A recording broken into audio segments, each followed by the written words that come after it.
Next slide, please, Laura.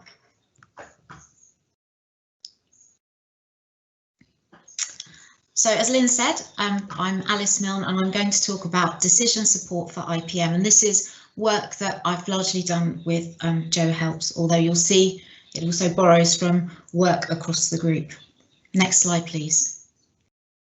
So what is a decision support system? Well, a decision support system is designed to enable farmers to make more informed decisions. They can be based on rules, so we might call those expert systems. They can be based on statistical relationships, linking, for example, weather variables to risk, or perhaps model-based. So here they may describe the process behind the biological system. And for example, they might describe plant growth and how there's an interaction with disease. Next slide, please, Laura. So here at Rothamsted, we have a long history of supporting farmers' decisions through our science, and one of the areas that we've worked on for over 50 years is the Aphid Warning system. Hopefully you will hear more about this from James later, but essentially we have our suction trap network, which you can see a picture of a suction trap here, and there are 16 of these traps across the UK.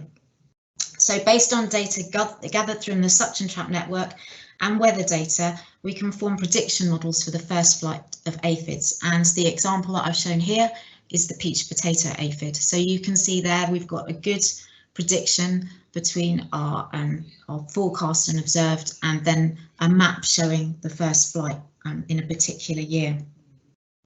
So using these models and weather forecasts, we can then predict the first flight of aphids, and this tells farmers when to start inspecting their crops. And then later in the season, as we get actual observations in from the suction traps, and these are also published by the Rothamsted Insect Survey and on the AHDB website. Next slide, please. So as you've heard from John, other decision support systems that we're currently involved with are those related to forecasting foliar disease in oilseed rape. So again, these systems are built on relationships between weather variables and risk of infection. Click please, Laura. So in the case of FOMA, as John said, there is an uncertainty around when to treat, and the decision support system helps us with that. Click please. And for like leaf spots, it's around whether a treatment is actually necessary. And again, these are published on the AHDB website. Next slide, please. So today I really wanted to tell you about a European project that Joe and I are involved with called IPM Decisions. And the overall aim of IPM Decisions is to increase the impact of on-farm decision support for integrated pest management. And to achieve this, the project will increase user access and uptake to decision support, quantify the benefits of using decision support, and also hopefully foster innovation through an online platform which will host decision support systems and the data needed to run them and to test them. So if you click please, Laura. So the project involves 26 partners from across Europe, illustrated by these logos, and is led by ADAS in the UK. Next slide, please. So IPM Decisions aims to deliver a pan-European online platform, and the platform aims to provide a one-stop shop for decision support on integrated pest management, and will consist of a web-based framework and will provide farmers and advisors and researchers with a wide range of decision support systems and weather data for environments across Europe. The project will also work on validating and evaluating existing decision support systems, and here we're developing methods to evaluate the economic and environmental value of decision support across environments. And finally, to address the serious challenge of removing barriers to uptake of decision support, the project will form a community of users and stakeholders across Europe. Next slide, please. So at Rothamsted, our key focus is on evaluating decision support. So we're looking at the key question of whether decision support increases either economic value, which we define as the net income of using decision support compared with a standard programme, or environmental value. So how many fewer sprays can be applied without any serious loss of yield. So ideally, we'd test the value of decision support by conducting a large number of field trials across sites and seasons to basically test the advantage of using a prescription based on a decision support system compared with a standard programme. But in most cases, this just isn't practical because it's far too resource intensive. So Joe and I are developing methods that use existing trials data to evaluate decision support systems to help give the user confidence of whether they're appropriate for their particular environment. Next slide, please. So one of the first sets of decision support systems that we've tested are related to potato late blight.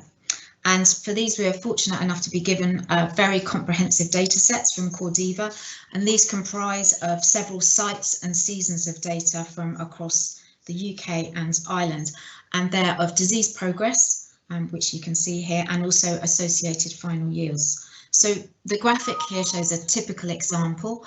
We have data from untreated plots shown by the blue lines, and also data from 2 plots which have treatments, and the arrows indicate the timing of treatments. So here you can see there were 8 treatments, but I believe it can be anything up to 20, and typically these would be applied at regular intervals. So the 2 decision support systems that we analysed for this were the Smith criteria and the Hutton criteria, and both of which identify infection periods based on weather variables, and therefore they can be used to optimise the timing of fungicide applications. Next slide, please. So here, overlaid on the disease progress curves that you saw earlier, we have the risk periods by the yellow lines according to the Smith criteria. The Hutton criteria is more risk averse, so there'll be more risk periods. But you can see that by identifying these, we can use the decision support to optimise the timing of the fungicides. And the idea is that if you can do that, then you could increase yield or perhaps even reduce the number of spray applications. So using the data, we showed that regular spraying typically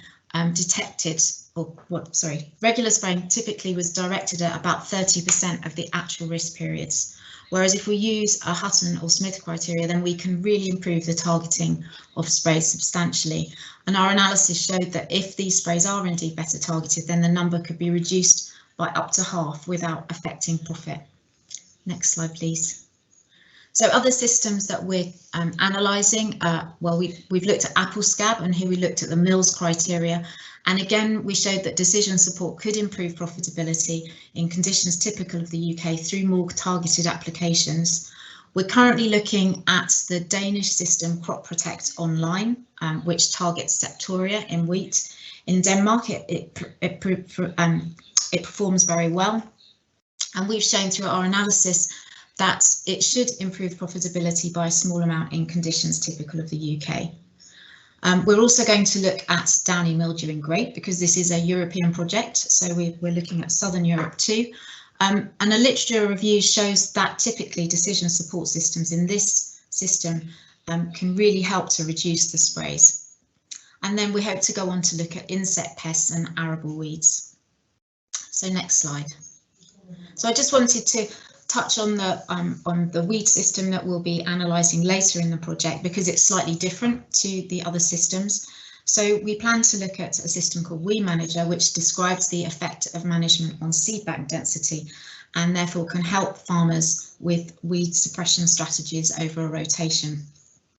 The concept behind the system is that it models a life cycle of weeds, so starting with a seed bank. The seeds become seedlings and then mature plants which produce seed to go back into the system. And the decision support system looks at adapting sowing time, cultivation, crop choice, which can affect competition and also the herbicides that you can use in your crop and herbicides to disrupt the weed life cycle and get better control of the weed seed bank. So our aim is to use data from across Europe to validate Weed Manager and then estimate its value should it have any. Next slide, please.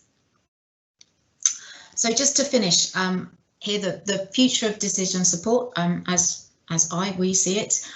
Click please, Laura. There's increasing capability to monitor for pests and diseases, and a lot of new methods have been discussed this morning. So we've seen drone inspection and optical sensors, as well as the insect suction traps, which we've had for a long time. Next, please. And farmers are collecting more and more data as standard. Next, please. And there are great opportunities, I believe, for citizen science approaches to data collection, perhaps through apps like the Smart CropProtect app. And then the next one, please, Laura. So integrating these data, I think there are huge possibilities to improve our understanding and predictive capabilities and to advance decision support. And this is a really exciting area, I think, to be in at the moment, and something that we're keen to progress at Rothamsted. Thank you. Okay, thank you very much, Alice. That was very interesting. We have a comment. It's not really a question, but there's a comment you might like to respond to. It says, in most decision support systems, there is an increased risk, and many growers can't afford a disaster and are risk averse. I'm sure you're aware of this. Would you like to comment on risk aversion amongst growers? Yes, this is a very important factor to acknowledge, and something that we're looking at within the methods of analysis that Joe's producing at the moment. So one of the things that we find is that quite often, on average, you can get a good result, but there may be the odd year where that isn't the case. And I think that's really essential to build into the decision support systems. And again, I think a key factor is that decision support systems are not prescriptive. They give farmers information, and then they need to take that away and use it to advantage.